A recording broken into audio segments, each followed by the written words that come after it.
Buenos días o buenas tardes para el que me oiga por la tarde. Hoy, cuando yo grabo esto, es miércoles de la segunda semana de Pascua, día 27 de abril de 2022. Y vamos ya por la lección 22 del curso de los Hechos de los Apóstoles. He dudado en titularla varias veces. Al final la he titulado de la forma más sencilla. Discurso de defensa de Pablo. Mm, Podríamos leer un poco el final casi del capítulo, pero es donde está la frase clave de todo el capítulo. Dice, regresé a Jerusalén y mientras oraba en el templo caí en éxtasis y lo vi que me decía, date prisa y sal inmediatamente de Jerusalén, pues no recibirán tu testimonio acerca de mí. Yo respondí, Señor, ellos saben que yo andaba por la sinagoga encarcelando y azotando a los que creían en ti. Y cuando se derramaba la sangre de tu testigo Esteban, yo también me encontraba presente, aprobándolo y guardando los vestidos de los que lo mataban. Pero él me dijo, ponte en camino porque yo te voy a enviar lejos a los gentiles. Bien, esto está al final del libro todavía ya, porque estamos en el capítulo 22, nos quedan todavía hasta el capítulo 28, pero el relato ya es el relato final. Y lo que acabamos de leer, sin embargo, hace memoria de lo que el Señor le dijo al principio a San Pablo. Por tanto, Pablo está recordando lo que escuchó al principio y ha cumplido en su vida, pero aún le queda algo todavía que cumplir y ese algo será definitivo, no solo para él, sino también para la Iglesia y para los mismos judíos. Situémonos un poquito. Pablo ya concluyó su gran misión, se fue a Jerusalén, hizo un viaje que desembarcó en la costa palestina, subió a Jerusalén. En Jerusalén no fue bien recibido, como estamos viendo, y tanto que cuando llega al templo y entra allí, la gente cree que ha introducido a un gentil en el santuario y entonces se arma un motín tremendo y le echan mano y quieren matarlo. En esa situación un poco está. Recordamos que, que el proceso judío contra Pablo tiene 5 partes, de la que ya vimos la primera en la clase anterior. Por eso la pongo en gris en el esquema. La primera parte, detención de Pablo. Leíamos el otro día cómo Pablo había sido detenido. Y hoy vamos a ver el discurso de Pablo a los judíos de defensa y el nuevo alboroto contra Pablo. Y el próximo día, empezando en el versículo final de este capítulo 22, el próximo día veremos el capítulo 23 que tiene el proceso ante el Sanedrín y en la conjuración contra Pablo, que desembocará en que Pablo será llevado a Cesarea. Se me ha picado un picor. Voy a tener que tomar un caramelillo, hombre. Pero me gusta no quitar estas imperfecciones de la grabación porque quiero que se vean como lo que pretenden ser realmente, no como algo extremadamente preparado, sino como algo vivido, algo que se va desarrollando sobre la marcha. Como digo, acabábamos la clase anterior diciendo que ante el tumulto tumulto tan grande, de tan grandes proporciones, que se le provocó a causa de los gritos de los acusadores, la Guardia Romana tuvo que intervenir para evitar el linchamiento de Pablo. Incluso lo poníamos gráficamente de una forma bastante clara. Pablo subiendo por la escalera, ¿no? Corriendo, pero guardado por los guardias romanos, ¿no? Mientras la gente vociferaba y gritaba. Al final se destacaba incluso que la gente ya ni siquiera sabía de qué acusaban a Pablo. Pues unos gritaban unas cosas y otros gritaban otras. Era un griterío que era un pandemonium aquello, ¿no? No había lugar a razones. Solo reinaba un nacionalismo feroz, desbocado y sin sentido. La gente estaba nerviosísima y cuando se enteran de que hay uno allí que todo el mundo está gritando con él, todos gritan contra él, nadie sabe por qué, cada uno grita por una cosa. Los romanos se desconciertan un poco ante aquel lío. Lo único que ven es que hay un hombre que lo van a machacar allí. Los romanos incluso lo confunden con un egipcio que había sido terrorista y que había desaparecido y dicen, ya, aquí lo han encontrado y aquí lo tenemos y por eso se ha armado todo este lío. Pero cuando se convencieron de que no era aquel terrorista egipcio, porque Pablo se presentó serenamente como judío de Tarso y pidió tener oportunidad de exponer sus razones, entonces lo dejaron defenderse ante los judíos. Y ahí es donde empezamos nosotros el texto de hoy. Tenemos un discurso. Fundamentalmente lo que tenemos es un discurso en toda la primera parte de este capítulo. Un discurso que es una inserción posterior en un relato previamente elaborado. Si se suprime el discurso, es decir, si se suprime Hechos 21:39 a 22:22, uno no se da ni cuenta. Es curioso, pero José Luis Sicre, en su libro Hasta los confines de la tierra, pues hace el experimento. Y bueno, como es una cosa novelada, uno de los personajes lee el capítulo saltándose, lee todo el relato, pero se salta el discurso. Y nadie se da cuenta de que ahí falta algo. ¿Por qué? Pues porque el discurso es claramente una pieza que se ha insertado dentro de una narración. Además, si lo examinamos bien, como vamos a hacer, nos daremos cuenta de que el discurso no responde exactamente a la situación en la que se pone. Ahora iremos viendo. Para empezar, el discurso que vamos a analizar, el discurso inicial de este capítulo, luego tiene otra pequeña parte, como hemos visto, que es un nuevo tumulto contra Pablo y también como Pablo reivindica su cualidad de ciudadano romano. Pero todo eso viene después. Ahora el discurso ha sido insertado en una narración que quedaría muy bien sin el discurso también.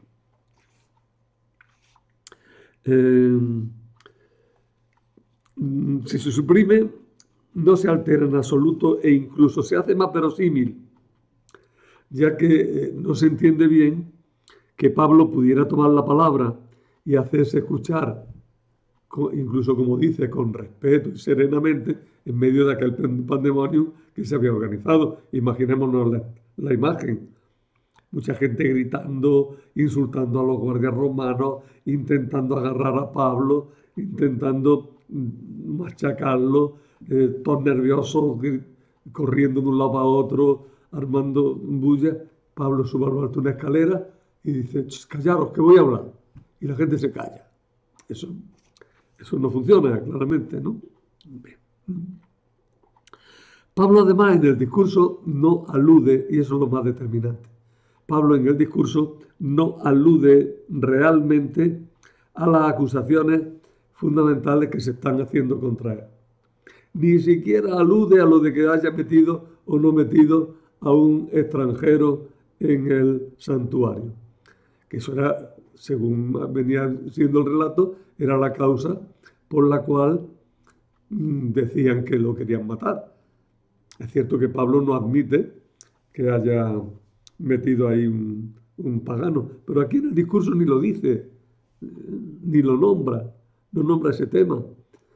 Más todavía, incluso el tono, como ahora veremos, es el tono propio de una asamblea, de un consejo, incluso si queréis, de un juicio formal, pero no es el tono de un motín en el cual te defiendes ahí como puedes, ¿no?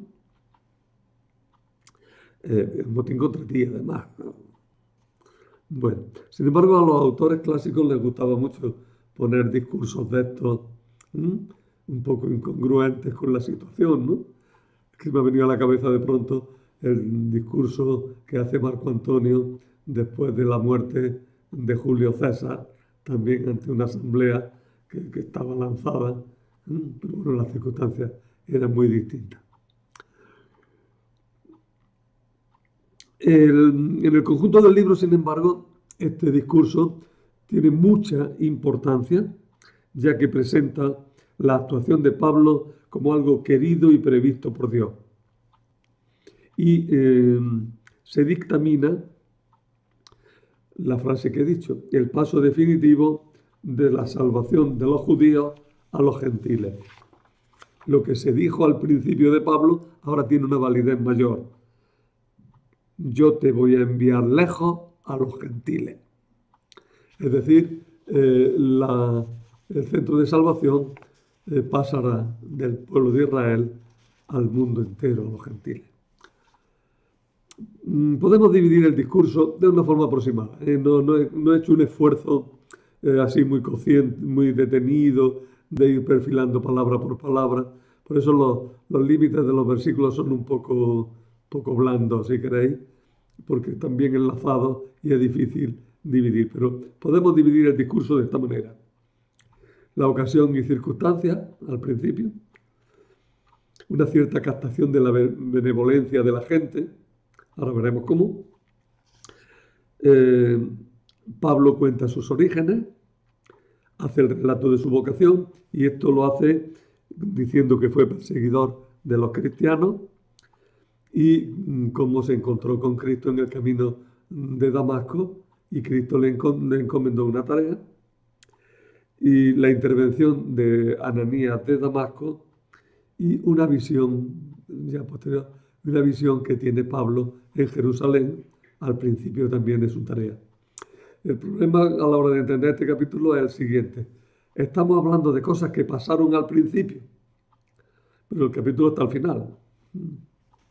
O sea, yo voy a estar hablando continuamente de cosas iniciales, pero esas cosas iniciales están ejerciendo su virtualidad, están ejerciendo su eficacia en este momento final en el que Pablo, detenido, figuraronlo allí en lo alto de la escalera, está diciendo, oye, que yo soy así, y que yo fui así, que yo hice esto, que yo hice lo otro, ¿no? Pablo cuenta lo anterior, y eso es lo que tenemos que examinar. Cuenta lo anterior para solucionar el problema presente que tiene ahí y lanzarse hacia el futuro. Vayamos por partes. Ocasión y circunstancia. Empieza en los versículos finales del capítulo 21, cuando dice, Pablo dijo, yo soy judío de Tarso de Cilicia, ciudadano de una ciudad ilustre. Te ruego que me permitas hablar al pueblo. Se lo permitió el centurión.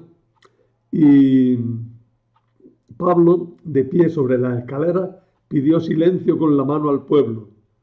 Se hizo un gran silencio y comenzó a hablar en lengua hebrea, diciendo, ¿veis? Pablo, protegido por los guardias romanos, desde lo alto de la escalera, a pesar de estar molido a palos, que es otra cosa un poquillo desconcertante, ¿no?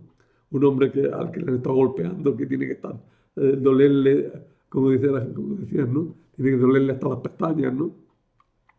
Tiene que estar hecho polvo, sin embargo habla con una gran serenidad, mueve la mano solemnemente para empezar el discurso y la gente se calla, ¿no? Resulta un poquito incongruente. Es una construcción, pero vamos a ver, una construcción lo único que quiere decir es que el mensaje que se nos quiere transmitir y los hechos que se nos quieren transmitir se nos cuentan de una forma que podamos seguirla, ¿no? Que podamos entenderla, que podamos comprenderla. Y para eso se utilizan a veces piezas distintas que se engarzan y nos dan el cuadro que queremos componer y que responde a la verdad de los hechos. No es que estemos diciendo que no responda a la verdad de los hechos, todo lo contrario. A Pablo lo han detenido y Pablo se defendería, cualquiera sabe exactamente. Pero esto nos da el marco y nos da la idea de lo que estaba pasando. El discurso de Pablo es explícitamente una defensa o apología. Hermanos israelitas y padres, escuchad la defensa que ahora hago ante vosotros. Escuchad la defensa. Una defensa, una apología. Nos pone en ambiente de juicio. Un juicio sereno. Unos acusadores y un hombre que va a decir lo que le pasa y cómo se defiende frente a esas acusaciones.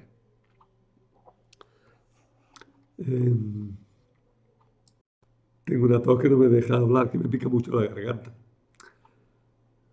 Pero sigamos. Vamos a ver. Captación de benevolencia. Pablo se dirige a los amotinados con palabras de respeto afectuoso. Los llama varones, hermanos y padres. Al oír que le hablaba, dice hermano israelita y padre. Ese hermano israelita lleva delante la palabra varones en el texto original. Ese varones equivale a nuestro Señor, señoras y señores. Es una forma de dirigirse a una asamblea. Varones, hermanos, señores, hermanos míos que estáis aquí. Esa palabra, varones, se utiliza a menudo en las introducciones a los discursos, con ese valor de señoras y señores. Por otra parte, la palabra hermano subraya la igualdad entre los miembros del pueblo de Dios, una igualdad familiar, ¿no? Y el tratamiento de padres en realidad se da a los miembros del consejo y indica que se acepta la autoridad de esos que están realizando el juicio. Por tanto, ese tratamiento de padres es también un tratamiento que va dirigido a los que presiden el juicio. Y si preside el juicio, puede ser problema. Que se nos ha metido el discurso de un juicio en un motín. Y sin embargo funciona. Funciona bastante bien. No se ve cómo puede aplicarse a unos amotinados, pero va a decir lo que Pablo tendría que decir. Parece, por tanto, que el ambiente narrativo no corresponde exactamente a este discurso, sino que estamos ante una asamblea del pueblo del Sanedrín y no ante un motín. Ahora bien, Pablo, Lucas, ha querido que este discurso sea un discurso al pueblo, sea un discurso que se dirige al pueblo, al conjunto del pueblo de Israel, que es el conjunto, no a las autoridades. Lo de las autoridades vendrá después. Pero este discurso que está dirigiendo Pablo al conjunto del pueblo de Israel es muy importante porque les va a dejar claras algunas cosas.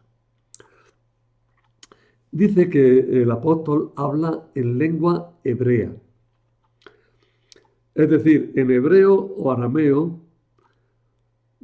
y habla en lengua hebrea o aramea como un gesto de ganarse a la gente.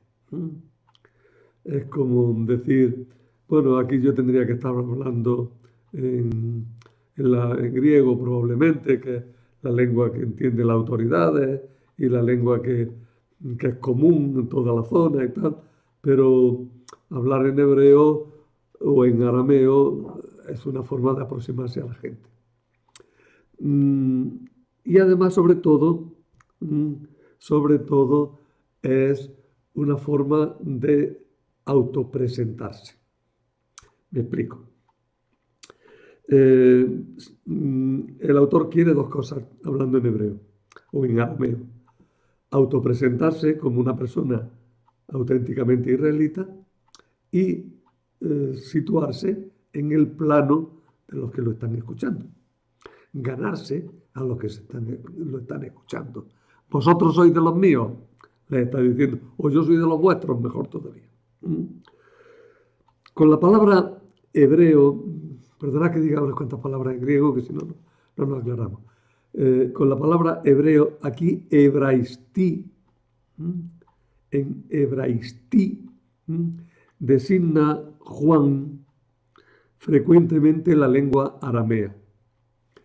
En el Evangelio de Juan hay varias frases o varias palabras arameas que son designadas o son llamadas palabras hebreas.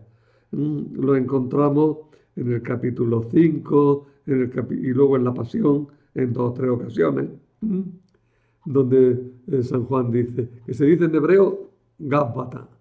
Esta palabra es una palabra aramea, ¿no? Bueno, pues hebraistí lo utiliza Juan para designar el arameo. Sin embargo, en Hechos de los Apóstoles se emplea una palabra ligeramente distinta, hebraidí. Es una palabra que se utilizaba también en un libro apócrifo, que es el 4º libro macabeo. Y aquí en este pasaje que estamos leyendo y también en otro pasaje anterior de los Hechos. Y en estos casos, tanto de Macabeo como de Lucas, aquí en los Hechos de los Apóstoles, pues puede significar arameo, como en Juan, pero también puede significar hebreo, lo que se llama hebreo propiamente. Algunos opinan que en Jerusalén se mantuvo siempre el uso común de la lengua hebrea, quizá en una forma muy próxima a la lengua aramea y hablada de tal manera que era inteligible entre uno y otro, de tal manera que se podía confundir entre hebreo y arameo. No es que de por sí el hebreo y el arameo sean inteligibles entre sí. El hebreo y el arameo son dos lenguas, la comparación más exacta para nosotros es como el francés y el español.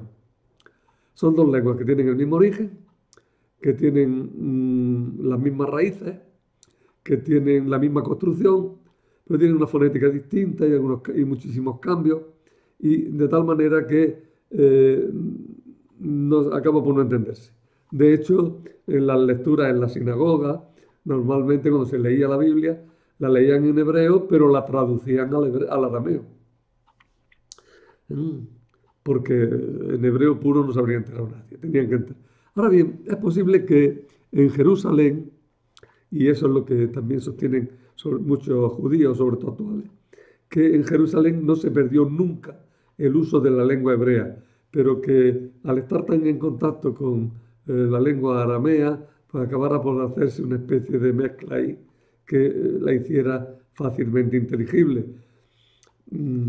Quizá algo así como el gallego y el castellano, ¿no?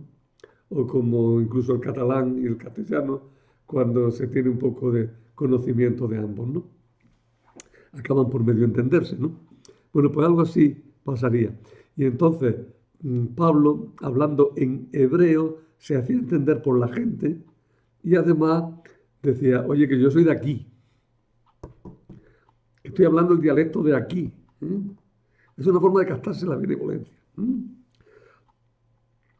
Si Pablo habló en hebreo propiamente dicho, se identificó con los de Jerusalén y mostró la raigambre israelita de su familia. Fijaros que en Filipenses 3:5 dice, yo soy hebreo, hijo de hebreos. Aquí utiliza una palabra distinta, hebraios. Ya tenemos 3 palabras. Hebraistí, que es la que usa Juan, hebraidí, que es la que usa los Hechos de los Apóstoles, y Hebraios, que es la que usa Pablo en la carta a los filipenses. Son todas se refieren, todas las tenemos que traducir por lo mismo, las tenemos que traducir por hebreo, pero marco su diferencia para ver que pueden tener también unos contextos y unos significados distintos. Pablo de sí, en la carta a los filipenses, dice que él es hebreo, hijo de hebreos. Y esto muchos lo han entendido y lo siguen entendiendo, no solamente como una declaración de sangre, sino como una declaración de cultura. Yo soy de habla materna hebrea, aunque nací en la diáspora. Él había nacido en Tarso, pero mi familia hablaba hebreo. Y yo lo primero que aprendí a hablar fue el hebreo. Soy israelita de pura cepa. Soy israelita auténtico, aunque haya vivido fuera. Hebreo, hijo de hebreo. 8 apellidos hebreos, vamos. Es lo que dice Pablo que tiene. Vale. Y muchos interpretan, por tanto, eso. Este conocimiento y uso de la lengua propia de Jerusalén, tal vez es lo que quiere San Lucas decir que fue lo que causó la sorpresa y el respeto inicial de los que estaban a punto de lincharlo, que ahora escuchaban atentos y en silencio.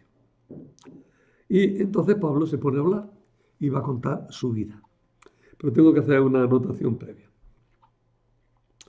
El relato de la vocación de Pablo, que vamos ahora a examinar, se narra 3 veces en el libro de los Hechos de los Apóstoles. Ahora yo os pediría que, en la medida que podáis, cojáis los apuntes del tema 9 de este curso, la lección 9 de este curso. En esa lección yo os puse los 3 relatos de la vocación o llamada o conversión, como queráis, de Pablo, los puse en 3 columnas, de forma que se pudieran ver las semejanzas y las diferencias entre los 3 relatos.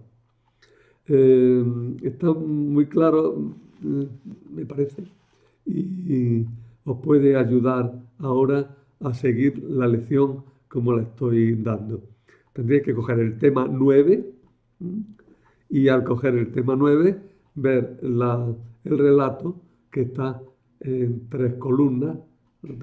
Está puesto en los apuntes, parece que está hacia la mitad de la página. Yo soy malo y no lo he cogido y no lo tengo delante ahora mismo. Pero tenedlo que os puede ser útil. Un magnífico comentario, pero y además de una forma curiosa, porque está en forma novelada, muy amena, pero totalmente riguroso en cuanto a las opciones interpretativas, lo tenéis en una obra de José Luis Sicre, que ya hemos citado algunas veces, que se llama Hasta los confines de la tierra. El trozo que hoy comentamos está en el 3er tomo, son 3 tomos. El 3er tomo, que se llama Hasta los confines de la tierra, tomo 3, La profecía. Bueno, pues es una obra que os recomiendo vivamente. Dice muchísimas más cosas de las que nosotros hemos dicho aquí y sobre todo las dice como quien cuenta una novela. Pero una novela además muy especial, porque son unos cristianos que se reúnen para hablar de los Hechos de los Apóstoles y de Pablo y de las cartas, y en esas reuniones pues las preparan, comentan, dicen, y a través de todo ese diálogo va surgiendo una interpretación y una explicación magnífica y muy intuitiva, muy clara y muy documentada, aunque no ponga las notas abajo, del libro de los Hechos de los Apóstoles. Insisto en recomendarla porque es una obra que merecería la pena haber sido tenida más en consideración. Se llama Hasta los confines de la tierra y es de José Luis Sicre. Está publicada en Verbo Divino. No sé si estará todavía en catálogo, pero me figuro que no será muy difícil de adquirir o de encontrar. Bueno, y ahora sigo. Esas dos cosas quería decir. Las que tengáis delante. El texto de los tres relatos de la vocación. Todavía nos queda contar otro, lo contaremos en el capítulo 26. Volveremos a decir estas cosas. Y vamos entonces al relato. Y la otra. Ya está todo eso. Orígenes de Pablo. Pablo se presenta como judío celoso. No lo pongo en los apuntes, pero lo comento ahora. Celoso es una palabra que indica una persona que está totalmente apegada a algo. Tiene el sentido que tiene nuestra palabra los celos, ¿no? Está apegado a una cosa y no quiere que se la quiten. Y ve mal que otro intente quitársela, ¿no? O intente tratarla mal, ¿no? Bueno, pues con este nombre de celosos, los celosos, los celotes, se formó un partido que estaría formándose ya en el momento en que estamos ahora contando. Un poco antes de la guerra judía estaba ya medio formándose, y al empezar la guerra judía el grupo de los celotes adquiere verdadera forma en Jerusalén sitiada, ¿no? Es donde realmente tienen lugar los celotes. Se ha hablado muchísimo de todo esto, se ha discutido mucho, se ha visto que si Josefo decía unas cosas y decía otras. Incluso algunos han hablado de los celotes en la época misma de Jesús. No, toda esta época anterior a la guerra judía, que empezó en el año 66, los partidos y los grupos y la ideología no surgen de la nada, estaban empezando a formarse y estaban empezando a madurar, ¿no? Incluso la misma película de Zeffirelli, Jesús de Nazaret, presenta a los celotes como muy activos, cuando en la realidad en la época de Jesús fue una época relativamente tranquila. Hay un libro fundamental para esto, que es de Hernando Guevara, un colombiano, ¿no?, en el que demuestra que en la época de Jesús no había todavía celotes y que los celotes son posteriores. Todo esto a propósito de la palabra celo. Pablo se está identificando como un hombre de alguna manera cercano a aquella gente, pero sobre todo a él lo que le importa es que él no es revolucionario, no es violento, aunque al principio de su vida hubiera tenido episodios violentos en contra de los cristianos. Dice que es un judío celoso, educado en Jerusalén con Gamaliel. Antes ha dicho que era de Tarso de Cilicia, pero que se trasladó pronto a Jerusalén. Se suele aducir que en Jerusalén vivía una hermana de Pablo. ¿Por qué sabemos que vivía una hermana? Pues porque un sobrino de Pablo va a intervenir en este relato, ahora un poquillo después. Y además dice que es hijo de su hermana, que vivía en Jerusalén. Allí vivía una hermana. Lo cual quiere decir que a lo mejor la familia se trasladó a Palestina o a Jerusalén mismo cuando Pablo era muy, muy pequeño. Y dice que estudió con Gamaliel, uno de los más famosos maestros judíos. De este también hablábamos al principio del libro, Recordarlo, que es el que intervino a favor de los cristianos, diciendo dejadlos en paz, que si eso no es de Dios acabará pronto. Pues bien, estudiar a los pies de Gamaliel indica, una frasecita de Manuel Iglesias, indica la postura típica de los alumnos de un rabino, en el suelo, en círculo, ante el maestro que está sentado en un taburete. Así estaba también María de Betania ante Jesús como discípula, como nos cuenta Lucas 10:39. Esto lo dice Manuel Iglesias, pero también lo dice Roloff y también lo dice Rodríguez Carmona. Es uno de esos textos que están bien dichos y lo decimos todos. Bueno, yo me meto entre los maestros estos, pero en realidad, bueno, todavía es clase.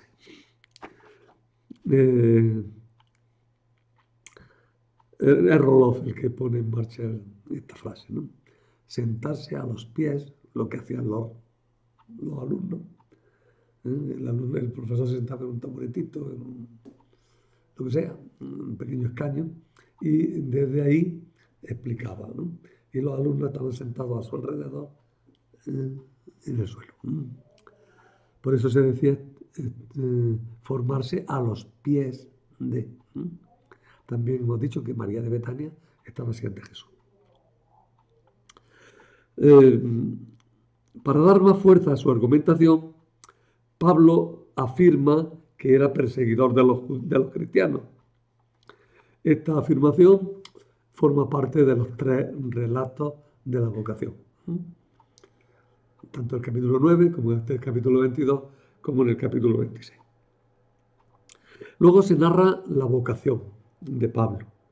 Otra vez, ya digo que lo hicimos en el capítulo 9. Pero aquí se insiste en que el Señor le irá mostrando todo lo que tiene que hacer. Otra diferencia. En el capítulo 9, es importante, el capítulo 9 es el Lucas el que cuenta lo que le pasó a Pablo. En el capítulo 22 y en el 26 es Pablo el que cuenta lo que le pasó a sí mismo. Aquí el relato está en primera persona. Insiste en que el Señor le irá mostrando lo que tiene que hacer, por lo que queda claro que toda su conducta ha sido un acto de obediencia al Señor resucitado y más aún al plan de Dios establecido desde siempre. Se destaca que la visión tuvo lugar a mediodía y que la luz del cielo fue más radiante que la del mismo sol. Además deja claro que no fue una alucinación personal, subjetiva, sino que los acompañantes ven la luz y pueden testificar de ella, y que por tanto fue un hecho objetivo, algo que se puede constatar.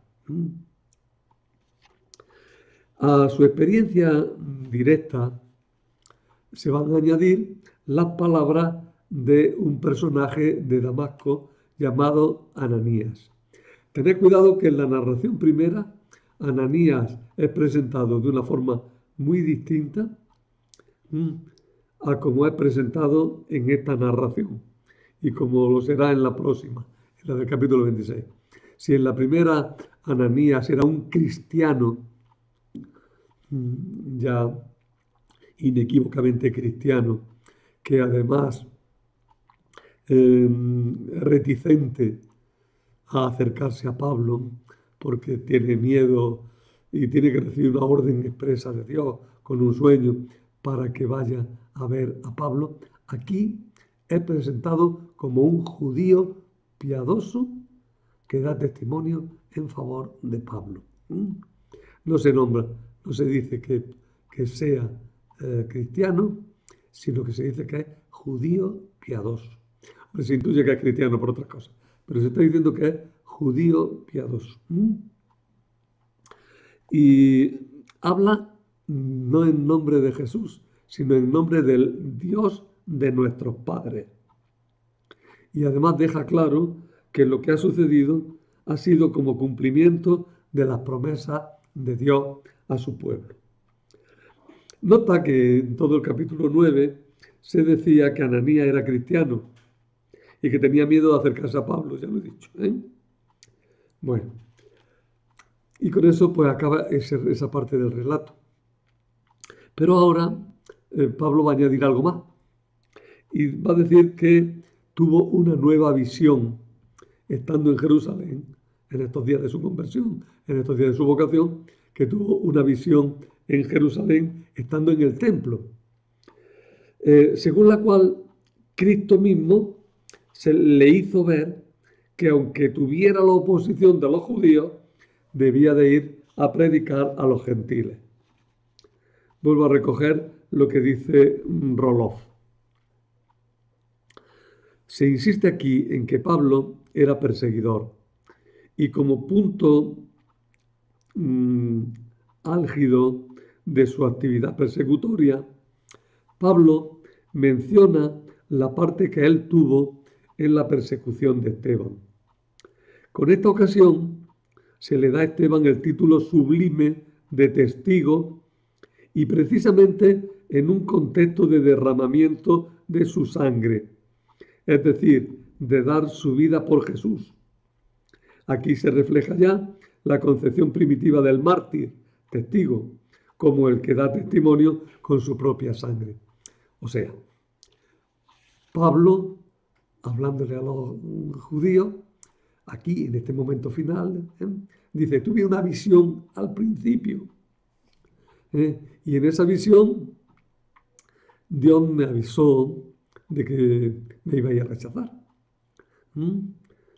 Y entonces dice, yo no me lo creía porque como yo, hombre, me había justificado como buen judío persiguiendo a Esteban, pues no me iban a perseguir, ¿no?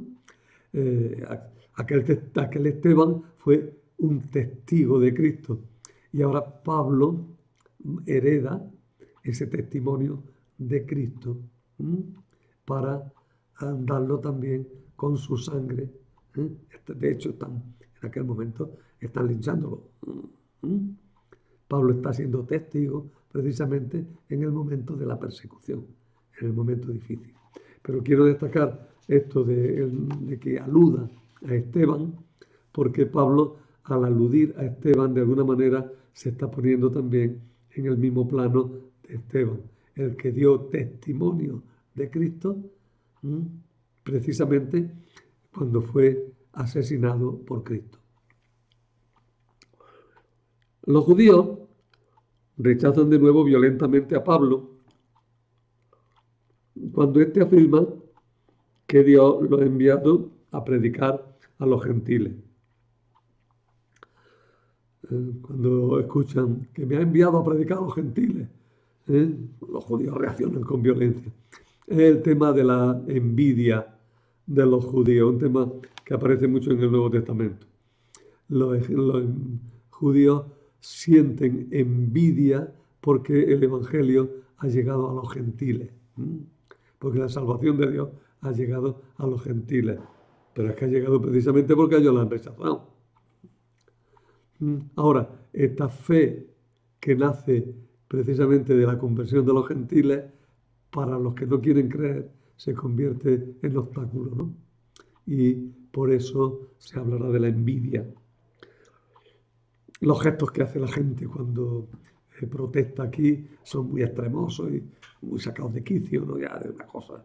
El motín estalla de nuevo con toda su fuerza. Fijaros cómo lo dice, ¿no? Lo estuvieron escuchando hasta estas palabras y entonces alzaron sus voces diciendo, quita de la tierra a ese, pues no merece vivir. Y como ellos siguieron gritando, agitando sus vestidos y echando polvo al aire, agitando sus vestidos, rasgando sus vestidos. Están reaccionando ante una blasfemia. Son muy extremosos, como los de quien reacciona ante una blasfemia que causa indignación y dolor en una persona respetuosa y piadosa. Aquí es Rodríguez Carmona en su comentario, que también es muy bueno, está publicado en la BAC y es bastante reciente. Está muy bien hecho. Tenemos ahora la suerte de tener muy buenos comentarios a los Hechos de los Apóstoles, en plan grande. Este de Rodríguez Carmona, publicado en la BAC, también bueno. Bien, pues dice, bueno, ¿quién es Rodríguez Carmona? Antonio Rodríguez Carmona es un profesor de Sagrada Escritura de la Facultad de Teología de Granada, ya emérito, ya está jubilado, me dio clase a mí cuando estaba empezando. me dio clase a mí en la Facultad de Teología de Granada. Todavía recuerdo sus clases, además las recuerdo con cariño porque aprendí con él mucho. Las clases sobre la epístola a los romanos, y luego pues es sacerdote de Almería, y es un profesor ilustre, ha escrito mucho, y bueno, así es que merece la pena que lo conozcáis. Algún día pondré su foto, si tengo ocasión, la pondré aquí en los apuntes, que lo recordemos, hombre, hay que recordar a las personas que de verdad nos han ayudado y nos han servido. Bueno, pues Antonio Rodríguez Carmona dice: los oyentes no toleran más la defensa de Pablo. Máxime el que presente sumisión a los paganos, los que no practican la ley mosaica, como un mandato de una visión celestial, que además los descalifica a ellos como incrédulos. Y todo esto nada menos que en el templo de Jerusalén. Hay que destacar que Pablo afirma que lo que le está sucediendo se lo había indicado y anunciado ya el Señor. Date prisa y sal inmediatamente de Jerusalén, pues no recibirán tu testimonio acerca de mí. Y que le había resultado increíble. Y la frase última no resulta así solo una llamada a Pablo, sino una condena al pueblo que lo ha rechazado. Ponte en camino porque yo te voy a enviar lejos a los gentiles. De paso, esta frase nos recuerda una frase que se le dice a Jeremías: te constituí profeta de las naciones. Jeremías 1:5. Pablo es presentado como un gran profeta. Eso aparecerá mejor todavía en el capítulo 26. Allí lo explicaremos un poquito. Bueno, pues es que todas las frases adquieren una gran solemnidad, ya que son las últimas palabras de un gran profeta que se dirige al pueblo judío.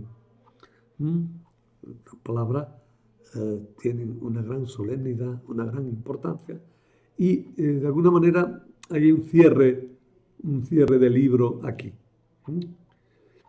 No obstante, el libro sigue y va a desarrollar todo eso. Pero de alguna manera, te voy a enviar a los gentiles es un punto final del libro entero. Quedan 5 capítulos, pero aquí hay un punto que cierra muchas cosas.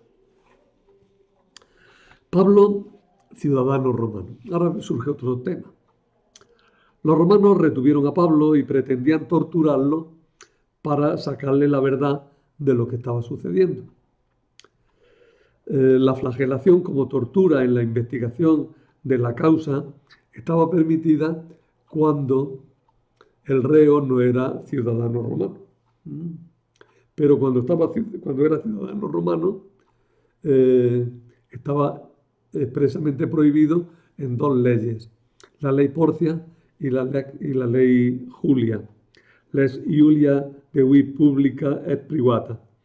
En esa ley Julia y en esa ley Porcia se determinaba expresamente que un ciudadano romano no podía ser torturado previamente a un juicio y ni siquiera encadenado previamente a un juicio, ¿no? Precisamente ese es el argumento de uno de los grandes discursos de Cicerón, en los discursos contra Verres, que fueron los que le dieron fama a Cicerón, en los cuales Cicerón acusa violentamente a Verres de haber torturado y apresado, y más todavía crucificado, a ciudadanos romanos, ¿no? Y lo dice escandalizadísimo, ¿no? Es que Verres ya se ha llegado a lo que no se puede llegar, ¿no? A lo que ya no se puede llegar. Bien. Pablo precisamente adujo su condición de ciudadano romano en este momento ante el centurión, el cual, temeroso de ser acusado de un delito grave, acudió al tribuno y viendo que las cosas se complicaban, acudió presuroso a hablar con Pablo. Aquí también digo lo que dice don Antonio Rodríguez. Por su diálogo con Pablo, nos enteramos de que Pablo tiene de nacimiento el título de ciudadano, heredado de sus padres, título más noble que el del tribuno, que lo compró posiblemente sobornando a algún miembro de la administración imperial. Sabéis el diálogo, lo tenéis en la Biblia, ¿no? Oye, pero tú eres ciudadano romano. Sí lo soy. Oye, ¿cómo lo has conseguido? Yo tuve que pagar mucho para conseguirlo. Yo no tuve que pagar nada. Yo lo soy de nacimiento.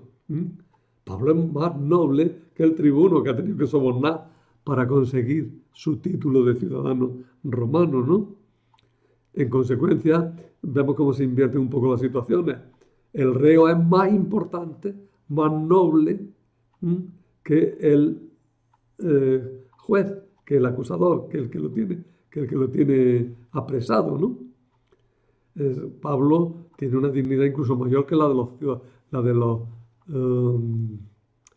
militares de importancia, la de los oficiales romanos que tenían un mando importante, ¿no? Aquí le llama el tribuno, es un quiliarcos, un jefe de 1000, es decir, un alto oficial, ¿no? En la narración intervienen dos oficiales distintos, un centurión, un jefe de 100, capitán, aquí. Yo no sé muy bien las cosas del ejército, pero funcionaban algo así. Un capitán y un jefe, un coronel, ¿no? Un jefe, le llama tribuno, ¿no? Es decir, dos altos cargos romanos. Pues Pablo tiene más dignidad porque tiene la ciudadanía de nacimiento.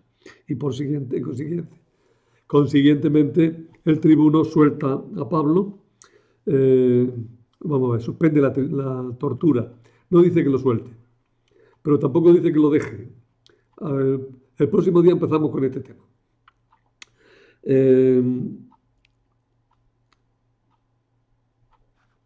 El relato suscita muchas preguntas que no tienen respuesta sobre la autenticidad de la ciudadanía romana de Pablo, que sin embargo es necesaria para que tenga sentido toda la continuidad de la narración.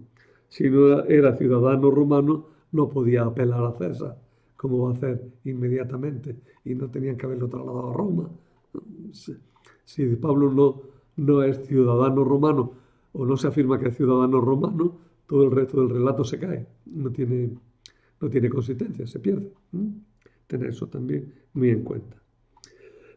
Pablo había aducido también su calidad de ciudadano romano cuando fue apresado en Filipo, pero lo hizo extrañamente después de haber sido encadenado y apaleado. Bien, ¿a qué viene todo esto de ciudadano romano? ¿Qué es un ciudadano romano?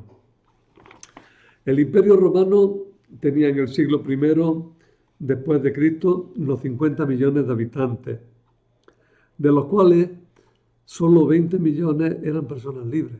Era un estado esclavista monstruoso, ¿eh? Mucho más de la mitad de la población eran esclavos. Pero es que incluso entre los hombres libres, también hay que tener en cuenta que solo 5 millones tenían plenitud de derechos. Unos 5 millones eran ciudadanos romanos. Se era ciudadano romano por nacimiento, por mérito o por compra. La ciudadanía romana era un raro honor para los que no procedían directamente de familias romanas. Era un honor muy apreciado, pues suponía muchos privilegios. Se concedía a quienes tenían grandes méritos, pero a veces la gente lograba sobornar a los funcionarios para que los colocaran en las listas, de forma que pudieran ser llamados, considerados y ser ciudadanos romanos. Todo se hacía mediante sobornos, como era habitual en un estado bastante corrupto, como lo era el romano. Los principales privilegios de los ciudadanos eran derecho a ser juzgado por un juez romano, derecho a ser protegido contra los linchamientos, derecho a apelar al tribunal del emperador, al Tribunal Supremo, exención de ser condenado a penas ignominiosas como la crucifixión o la flagelación. Todos estos privilegios veis que están en juego en este momento que hemos narrado de Pablo. Bien, ¿era Pablo ciudadano romano? Algunos autores actuales lo niegan o por lo menos lo ponen en duda, basado en dos detalles, en dos cosas. Primero, en que Pablo en sus cartas no lo dice nunca. Pablo en sus cartas nunca se presenta como ciudadano romano. Y segundo, se dice que Pablo es ciudadano romano solo en dos relatos de los Hechos de los Apóstoles. Se dice en el relato de la prisión de Filipo, donde la cosa encaja con mucha fuerza y no sirve de argumento. Y en el largo relato de esta prisión, que es cuando lo van a trasladar a Roma. Aquí sí tiene mucha fuerza. Aquí, pero muchos dicen, no, aquí lo único que pretende Lucas es darle importancia y valor a Pablo, ¿no? De todas maneras, insisto en que el relato final de Hechos de los Apóstoles pierde toda su consistencia si Pablo no es ciudadano romano. Por tanto, tenemos que atenernos a esta afirmación que además ha sido constante a lo largo de toda la tradición. Y con eso acabo el tema este. Os sugiero que leáis el Salmo 16, rezándolo junto con Pablo, con Cristo siempre. Los salmos siempre hay que rezarlos junto con Cristo. Y en este caso un himno a Pablo también. Y para tarea para el próximo día, traer bien leído el capítulo 23, que si no, no sabéis de qué estoy hablando. Traerlo bien leído, el capítulo 23. Sería bueno que para entenderlo cojáis la cosa en la onda un poquillo antes y leáis desde el capítulo 21, 22 y 23, de forma que vayamos un poco de seguido siguiendo la narración. Nada más, espero que os sea útil esta charla.